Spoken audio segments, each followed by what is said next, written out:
नमस्कार, आप देख रहे हैं समाधान कब तक।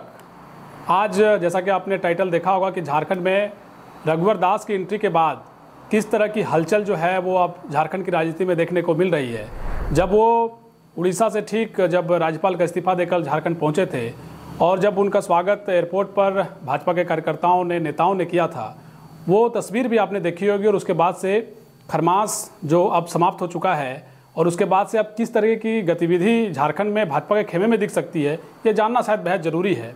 तो आज आप लोगों के बीच हम इसी खबर के साथ आए हैं। झारखंड में रघुवर दास की वापसी के बाद अब जो सियासत है वो अपने अलग सीमा पर है, सियासत गरमाने लगी है। झारखंड मुक्ति मोर्चा से चंपई सोरेन जैसे नेता के भाजपा में शामिल होने के बाद कई कद्दावर झामुमो नेताओं को लाने की कवायद भी शुरू हो गई है। झामुमो के कद्दावर नेता और पूर्व मंत्री सह 3 बार के विधायक रहे दुलाल भुइयां जल्द ही भाजपा में शामिल होने वाले हैं। उनके भाजपा में लाने की तैयारी पूरी हो चुकी है। इधर भाजपा में शामिल होने की चर्चा के बीच दुलाल भुइयां ने प्रधानमंत्री नरेंद्र मोदी के साथ पूर्व सीएम रघुवर दास की जमकर प्रशंसा की है। उन्होंने साफ कहा है कि रघुवर दास से 1-2 बार की बात हो चुकी है। अब रघुवर दास जिस दिन पार्टी में शामिल करने का इशारा कर देंगे उसी दिन भाजपा का दामन थाम लेंगे। दुलाल कहते हैं कि रघुवर दास पुराने राजनीतिक साथी रहे हैं, उनके साथ पहले भी काम करने का अनुभव रहा है। जाहिर सी बात है, कई तरह के कयासों के बाजार भी झारखंड में गर्म है। बताया जाता है कि दुलाल झामुमो से नाराज चल रहे हैं। उनका कहना है कि दुष्म गुरु शिबू सोरेन के वक्त पार्टी के में कार्यकर्ताओं की इज्जत थी, लेकिन अब वे बीमार चल रहे हैं। ऐसे में अब पार्टी में पुराने कार्यकर्ताओं को इज्जत नहीं मिलती है, उन्हें दरकिनार कर दिया जाता है। दुलाल भुइयां के साथ कई झामुमो कार्यकर्ता भी भाजपा का दामन थामने वाले हैं। इसी के साथ दुलाल के बेटे विप्लव भुइयां भी भाजपा में शामिल होंगे। काफ़ी प्रयास के बाद भी झामुमो में दुलाल भुइयां के बेटे को टिकट नहीं मिल सका था, इसलिए वे उस समय से नाराज चल रहे थे। अब जुगसलाई विधानसभा सीट को लेकर दुलाल भुइयां अपना समीकरण जोड़ रहे हैं और खुद का और अपने बेटे का भविष्य भाजपा में देख रहे हैं। उधर विधानसभा चुनाव में 2024 में लोहरदगा से एनडीए प्रत्याशी रही पत्नी नीरू शांति भगत ने आसू पार्टी से इस्तीफा दे दिया। आंदोलनकारी पूर्व विधायक कमल किशोर भगत की पत्नी नीरू शांति भगत ने आसू पार्टी के केंद्रीय अध्यक्ष सुदेश कुमार महतो को अपना इस्तीफा भेजा है। नीरू शांति भगत जेएमएम का दामन थाम सकती हैं।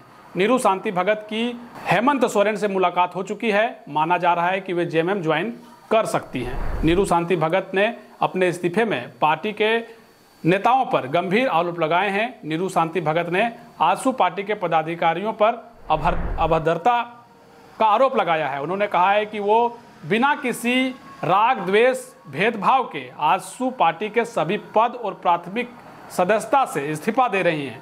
उन्होंने यह भी कहा है कि पार्टी के पदाधिकारियों का कार्यकर्ताओं को अपनी बोलचाल, बात व्यवहार और लेखनी में भद्रता और सौम्यता लाने का प्रशिक्षण दिया जाना चाहिए। इधर रघुवर दास के सक्रिय राजनीति में वापसी पर झामुमो और कांग्रेस नेताओं ने प्रतिक्रिया दी है। पूर्व मुख्यमंत्री और उड़ीसा के राज्यपाल रहे रघुवर दास की सक्रिय राजनीति में वापसी के बाद झारखंड की राजनीति में कयासों का दौर जारी है।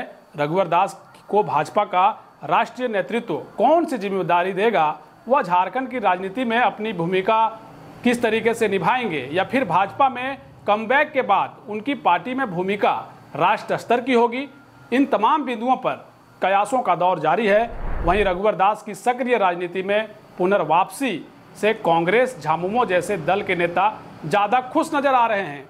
कांग्रेस के पूर्व प्रदेश अध्यक्ष और राज्यसभा सदस्य रहे प्रदीप बलमुचू ने कहा है कि अगर रघुवर दास को भारतीय जनता पार्टी राज्य की राजनीति में एक्टिव करती है तो उसका फायदा इंडिया ब्लॉक को होगा। प्रदीप बलमुचू ने कहा है कि रघुवर दास के कारनामे से ही 2019 में भाजपा की सरकार सत्ता से बाहर हो गई थी। प्रदीप बलमुचू ने कहा है कि ऐसा नहीं है कि 2014 से 2019 के बीच बनी भाजपा की सरकार ने काम नहीं किया था, लेकिन यह रघुवर दास के कारनामे ही थे जिसकी वजह से उनकी सरकार चली गई थी।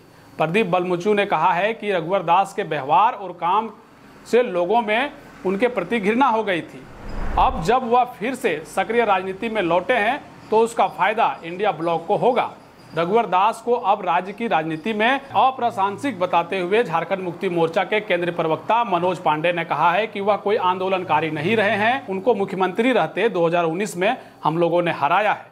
उनकी राजनीति में पुनर्वापसी का कोई असर नहीं पड़ेगा। रघुवर दास की सक्रिय राजनीति में आने पर इंडिया ब्लॉक के नेताओं की खुशी को दिखावा करार देते हुए झारखंड भाजपा प्रदेश कार्यकारिणी सदस्य कमाल खान ने कहा है कि दरअसल रघुवर दास की राजनीति में पुनर्वापसी से झामुमो और कांग्रेस के नेता हतोत्साहित हैं।